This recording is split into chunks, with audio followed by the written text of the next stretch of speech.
Well, hello, my friend. Welcome back to another episode of the From Chaos to Peace podcast, where I talk about how clutter is so much more than you think, and we put a spiritual twist on clearing that clutter to get organized. Thank you so much for allowing me back into your ears. Well, hello, my friend. I'm your host, Conny Graf. Thank you so much for being here and listening in. With the sun now halfway through Libra, the themes of relationship, partnership, fairness, justice, balance, and beauty, but really, with the focus on relationship of all sorts, I thought it's a good time to identify and deal with what I call social clutter and see where we can strive for a more balanced social life. You know, I talk a lot about clearing clutter in our home, in our office, in our finances. But often in our social life is where we carry the heaviest burden without even realizing it. It's connected to mental clutter because we often think this is just how it has to be, even if it stresses us out and isn't working for us. So first, let's cover what is social clutter anyways. So here are some examples. Friends that are negative Nellies, or friends that don't support you, networking event you feel obligated to attend, social commitments you only go to out of FOMO, out of fear of missing out, or out of guilt, online communities that used to inspire you but now feel like noise or heavy or negative, social media accounts you follow that bring negativity into your life. I think you get the idea. But now, before we dive in and start identifying all our social clutter in our life, and let's be honest, we all have it. I don't think we can be without social clutter. It's just like we can't be without clutter, period. It's the awareness that we do have it and the chipping away on the obvious stuff, right? But before we do that, let's start with a love tour. If you listen to episode 213, you know already what a love tour is. But for those of you who haven't listened yet, well, what the heck? Go listen to it. But maybe after this episode, because I give you a quick summary of what a love tour is. So a love tour is showing appreciation and gratitude for what we have already. Because it's so easy to focus on what's not right, what's not working, or what bothers us. The clutter, the negativity, what is happening out in the world. We forget to allow ourselves to honor and to value and to be grateful for what we do have. This is true in any area of our life, in our home, in our papers, our digital files, in our devices, our finances, and of course also, or most of all, in our relationships, and also in our relationship with ourselves. Remember my saying, clearing the clutter and getting organized is an act of self-love. By being on a journey from chaos to peace, the way I look at it, we are practicing self-care and self-love. And that's not selfishness.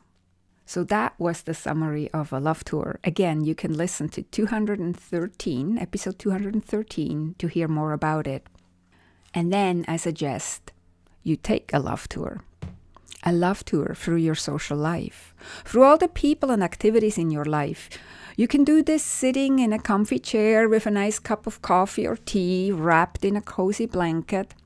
Or you can go on a walk if that's more your jam, and maybe talking to your cell phone about who is energizing you and who is draining your energy.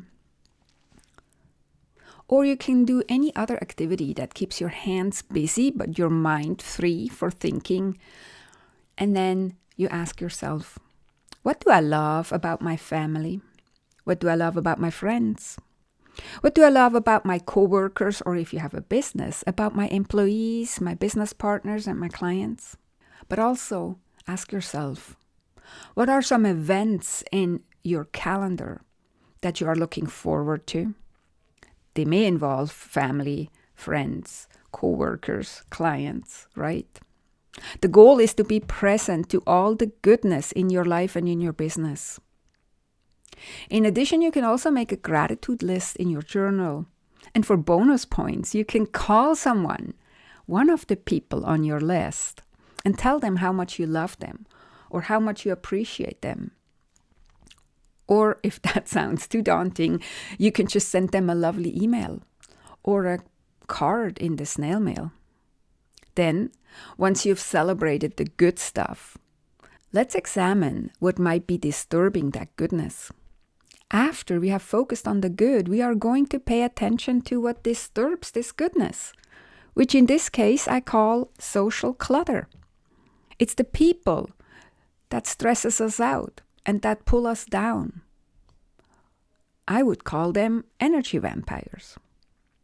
We look at the obligations and the relationship that might be toxic or unloving, and the overfull calendar that leaves no time for ourselves.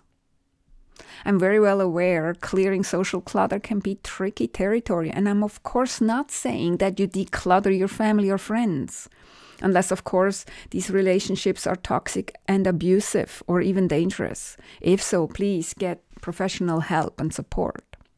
What I'm talking about here is what most of us have. How we might find ourselves in relationship or business partnerships that simply do not serve us. Or things have changed and they don't serve us anymore. And I don't mean from a selfish standpoint, of course. More from an energetic standpoint of how they make us feel. So spend some time looking at your upcoming calendar and assess your commitments and activities. Where can you still say a wholehearted yes? And on the flip side, where is it time to say no? I'm not suggesting that you just back out of commitments that you've already made, even though sometimes that's necessary. I'm more asking you that you pay attention and become more aware what you have on your calendar, that you are only doing out of obligation, and that robs your energy and your sense of peace. Now, how we handle these obligations, or even why we get tangled up in them in the first place, often depends on our personality. Through the lens of the 4 elements, fire, earth, air, and water, we can see very different patterns in how we create or carry or clear social clutter. So let's take a quick look. If you're a fire type, you bring energy and enthusiasm into social life. Sometimes too much, right? You might say yes to every invite, every gathering, every group chat until you're burned out. On the flip side, fire types can also get restless with small talk or slow-moving connections. And then they're pulling back and choosing to go and do things alone. The balance for fire types comes from asking, does this interaction truly light me up? Or is it draining my flame? If you're an earth type, you value loyalty and stability in relationships, which makes you wonderfully dependable. But it can also trap you in friendships or obligations long past their expiry date because you feel it's your duty to stick it out. It's your duty to stay loyal. Sometimes earth types avoid new social opportunities altogether because they prefer the comfort of the familiar. The growth in this is remembering letting go of stagnant ties isn't abandoning anyone. It's creating space for healthier, more grounded connections and for more peace in yourself. If you're an air type, you love variety, novelty, and conversations, which can scatter your energy across way too many groups, way too many chats, and way too many activities. But air types can also pull back and then ghosting connections when they feel overstimulated and overwhelmed. The challenge for you, if you're an air type, is focus. Fewer, more meaningful relationships instead of trying to be everywhere and nowhere at once. If you're a water type, you feel deeply. On one side, that empathy draws you into too many commitments, carrying the emotional weight sometimes of everyone around you. On the other side, this empathy can also overwhelm and paralyze you, and then you withdraw entirely because the feelings are too much. The practice for you, if you're a water type, is to check in with yourself regularly and ask yourself, does this relationship nourish me, or is it leaving me drained? Strong, or at least stronger, boundaries will help you flow where your heart really belongs, right? You will feel it. As you can see, no matter what your dominant element is, what your personality type is, you have your own flavor of social clutter. What is true for all of us is that the real question underneath is where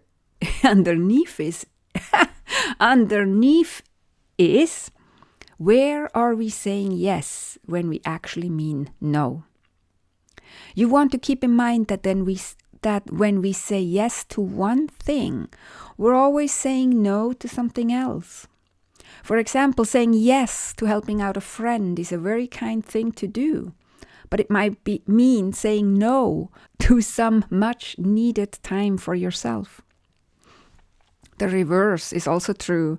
When we say no to one thing, we can be saying yes to something else. For example, saying no to a new contract may mean saying yes to more time and freedom with your family, more me time, less stress and less overwhelm.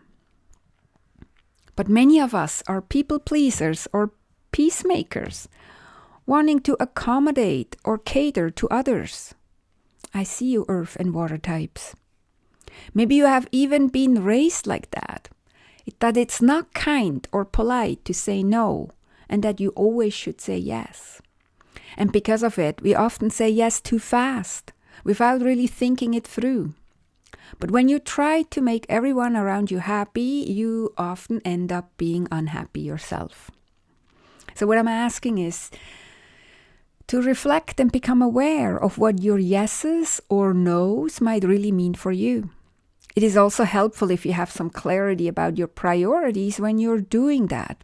I talked in episode 219 about priorities and what matters to us. So you can go back and listen to that episode too, if you'd like some guidance around priorities. Once you're clear on your priorities, ask yourself, who are the supportive people who cheer me on and help me achieve my priorities? Who are the trusted allies and friends who support my dreams and goals? And on the flip side, ask yourself, who are the people and situations that drain me? Who are the people in my life who are constantly negative or with whom I only engage because I feel obligated? Do you have maybe clients who suck the joy right out of you and make your business feel like a heavy burden? What would it look like if you were able to let them go? Negativity, obligation, and guilt can be considered forms of emotional clutter. So reconsider the people and activities that weigh you down. This helps you reduce and eventually almost eliminate this kind of emotional clutter. I don't think we can ever eliminate all clutter, as I said earlier, but we can reduce it, right? And to give you some idea on when something should be considered clutter or social clutter in your life, when a relationship is not serving you, I want to talk real quick about Dr. John Gottmans research. He's one of the world's leading relationship expert, him and his wife. And they suggest that the magic number for a healthy relationship is a positivity ratio of 5:1. That is 5 positive interactions for every negative one. Now, granted, the Gottmans talk often about romantic relationships, but I think it's really a good measuring stick for all our relationships. A relationship doesn't only have to be pleasant and good. We can handle some challenges in a relationship. It would be a weird relationship if there were never any challenges, right? But a positivity ratio of 5:1, we can use as a guideline. Again, it's not necessary or even possible to declutter, aka get rid of all the negative people in our life. Learning to deal with them is also fodder for awareness. And there is often a lot of wisdom and personal growth in these kinds of disturbances. Lots that can be learned from conflict, as much as we don't like conflict. Ask me how I know. But at the same time, we want to have healthy boundaries, right? We want to increase our daily peace and create more ease and flow in our life. So it's all about balance. We can deal with challenges and hefty discussions. Our relationships can handle some challenges, but in general, we want to keep a balance. And if we listen to the Gottmans, then a positivity ratio of 5:1. So let's do a quick recap before we wrap up. First, I defined what social clutter actually is, at least in my opinion. Things like draining friends, obligations, FOMO events, online communities that no longer serve us, etc. Then I shared how to take a love tour to celebrate and appreciate the supportive people and the uplifting activities that we have already in our life. After that, I shifted the focus to the things that drain us: energy vampires, obligations, and overstuffed calendars, right? I also talked about how the 4 personality types, fire, earth, air, and water, each tend to deal with social clutter. And finally, I talked about the people-pleasing and the importance of knowing our priorities, learning to say yes and no with intention. And I talked about the Gottmans 5:1 rule for healthy relationships. But in the end, really, it's about balance, right? So now it's your turn. Your A Few Minutes a Day challenge for this week is do a love tour through your family, friends, and activities. Be grateful for all the goodness you have in your life and your business, the people you are feeding your soul. You can do that in just in your mind or on paper in a journal, or you can talk it into your phone, however you want to do it. Then identify who or what is sucking the life out of you, where the positivity ratio is not 5:1 or balanced. Figure out where you want to say no in the future, maybe even where you can still back out of a commitment that really doesn't align with your priorities. Then thirdly, fill the freed up space with well-deserved me time or with the more positive people in your life, more engagement with positive people in your life. You do this, of course, all taking one small action after another. Today, maybe you unfollow one account that brings negativity. Tomorrow, you leave one group chat that drains you. And then the next day, you unsubscribe from a community you never engage with. And then you fill that time with things that light you up. That's it. That's how you create healthier relationships, a less cluttered calendar, and a more joyful life, and let go of the social clutter that drains you and stresses you out. There is enough stress out in the world. There is no need that we create more stress in our own life, right? Okay, that's it for today. Have an amazing and beautiful week. Talk to you next time. Take good care and keep striving for more peace in your life. Bye for now.